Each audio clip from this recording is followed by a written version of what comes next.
अपयश नाही आलं अशातला भाग नाही, अपयश पदोपदी येत होतं. पण मी नेहमी असं मनाला म्हणलं की या क्षेत्रामध्ये मला कोणी ये म्हणून मी आलो का? नाही.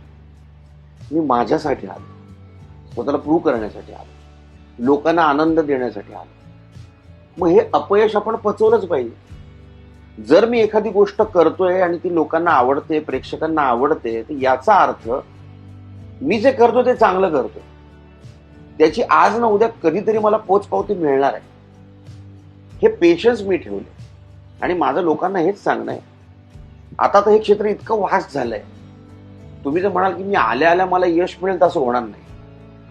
सगळ्यात महत्वाची गोष्ट या क्षेत्रात आपल्याला काय द्यायची असते तर तुमचं वय. सगळ्या फील्डमध्ये इन्व्हेस्टमेंट पैसे अशी आहे, या एक फील्डमध्ये इन्व्हेस्टमेंट तुमचं एज, तुमचं वय आणि तुमचे पेशन्स आहे. ही इन्व्हेस्टमेंट करा मनापासनं, 100% यशस्वी होणार. आणि जेव्हा जेव्हा मला अपयश येत गेलं तेव्हा तेव्हा मी स्वतःला एवढंच सांगत गेलो, आज जरी मला अपयश आलं तरी जे मी लोकांसाठी करतो, मी जे लोकांना देतोय, लोकांना त्यातनं आनंद मिळतोय, याचा अर्थ कधी ना कधी ते आज नाही तर उद्या मला यश मिळणार, मी यशस्वी होणार. आणि हा मूलमंत्र जपला म्हणूनच मला असं वाटतं की एक चांगले दिवस मला आज बघायला मिळतात.